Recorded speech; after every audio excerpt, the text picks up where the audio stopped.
We're back with Dr. James Butler on Born Before 64, and we're going to be talking about right now, Dr. Butler, what's new in the field and what are you doing? Well, that's a great question, Kathryn, and it's amazing what's coming down the pike. There's so much good research being done.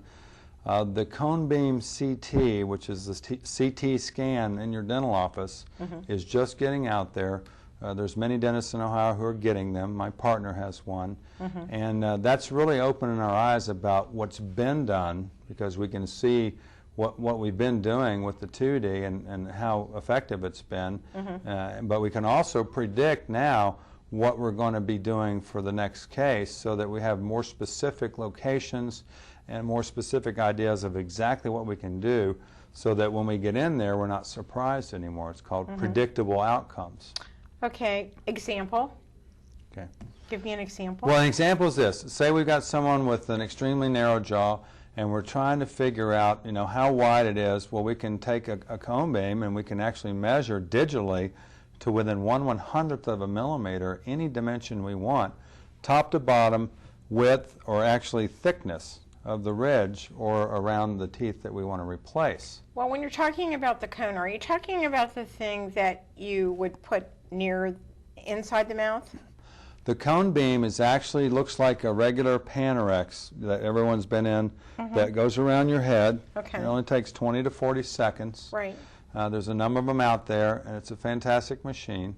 And what it does is it just reconstructs your jaws so that we can go to any area of interest using our computer after we have the scan. It's very comfortable for you. You just, take your earrings out, sit still for 40 seconds, which is probably the hard part.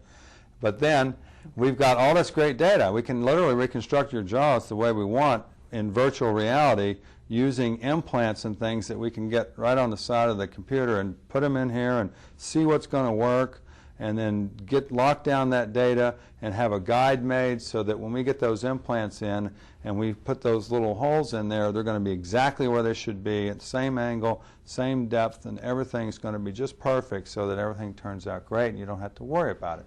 I don't have to worry about it, and it's going to be overnight, basically, in a sense, right?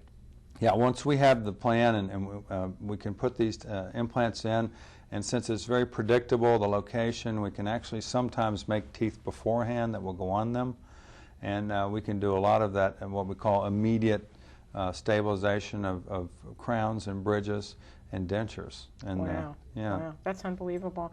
I mean, the idea of being able to see someone's mouth and just to build it to where it needs to be. Now, is this going to affect anybody that's got TMJ like me? Will it change the way my mouth feels? Well, it's going to help us to diagnose and treat TMJ, and the guys that do that for a living, which I'm not one of them, they are using this cone beam and also the MRI to really help them position people more effectively so that they can be comfortable when they chew, and when we build, because those people need dentistry too, like yourself, and when we build teeth and crowns in there, we want them to be comfortable when you chew. So it's going to help us do that. And that's really important, because there's a lot of people out there, because of an accident, because of a broken jaw, like I had. It really made the TMJ worse than I ever thought it would be, because it used to be where I opened up my jaw, it sounded like a bunch of bones crashing and whatever, and that's embarrassing, to say the least. Yeah, that's. And then if you get into a lockjaw situation where you're biting on something and all of a sudden your jaw locks up, that's scary too. Yeah, it is. And we have some very fine specialists in Columbus that can help you to deal with that. I'm sure there are some in Cincinnati. I don't know any of them personally, but but that research is propelling itself really, really quickly also, and a lot of it is because of MRI and CT, being able to see inside that jaw joint and see what's going on. That's really been helpful. So there's a lot of people out there that are the Born Before 64s that are really going to be really thrilled with the information that you're giving today. And let's give that website out again, because that's really important. All right. It's www.implantdentistryhilliard.com. Right. Now, you work with different doctors around the country. Yes, we do. And people can go up and, in there, I mean, you don't want to have 1 million people come into your practice, it would be nice. But you train other dentists in those different areas for people to be able to go to, right? Yeah. Well, we have over 100 million Americans that need at least one implant. Right. And we only have 13,500 specialists, roughly, to put in the specialty implants that need to be done. Right. So that leaves a whole lot of other implants, mostly simple ones, that somebody's got to do, or they're not all going to get done. Even if you only say 10%, that's still, if you have 100 million people with an average of 6, that's 600 million implants. If only 10% get done, that's 60 million. That's a lot. That's a lot. That's a lot. And so how often are you on the road teaching? I'm on the road 8 to 12 times a year, Wow. usually for weekends. Weekends. And, Friday, Saturdays. Right. Most of the time. We go to, Florida. I'll be in Atlanta. I'll be in Washington, D.C., Seattle. Just trying to get the word out. My portion is to get the starter implants out there, the temporary implants, the denture stabilizations, the small single teeth, some of the specialty Bridgework that we do on mini implants. That's what I'm supposed to teach. And what we're trying to do is get guys interested in implants, placing successful implants by doing really simple ones.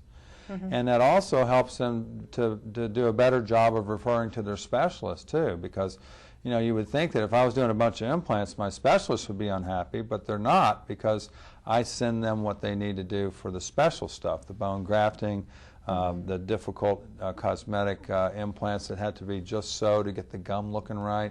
I send that to, I've got a periodontist, I got 2 periodontists, and 2 oral surgeons, and another implantologist that specializes in bone grafting, and we keep them pretty full because we're more aware of implants, and we believe by teaching simple implants, guys will become interested in them, they'll study more, and then they'll be able to provide more implants nationwide. We need to give your website again. We need to give another website that you have out there for people to learn more about mini implants, correct? Right. So why don't you give those, because we're running out of time, believe it or not. All right. Well, ImplantDentistryHilliard.com is our website, and MiniDentalImplants.com, and we have one called InstantDentalImplants.com. Okay. And we're always on Facebook, James E. Butler, DMD. That's really fun. Yeah, and if you live far away and you're interested in mini implants, then we can refer you to a doctor in your area if you email us. That would be a smart idea. Yes, do you have an you could do email that. that you want to give out? Yes, we do. Okay, what is it? It's real simple. It's smileartist@hotmail.com. And I email you all the time, and that's really a simple email. Yeah. I can't thank you enough, Dr. Butler, for coming on our show today, taking time out of your really busy schedule to be here with us. But I think it's so important to educate people on what is new and what they can do to make it easy for themselves. Thank you again. You're welcome. And we'll be back next week on Born Before 64. Thank you for joining us on Born Before 64 with Kathryn Raaker. For more information on our show, check out our website at www.bornbefore64.com.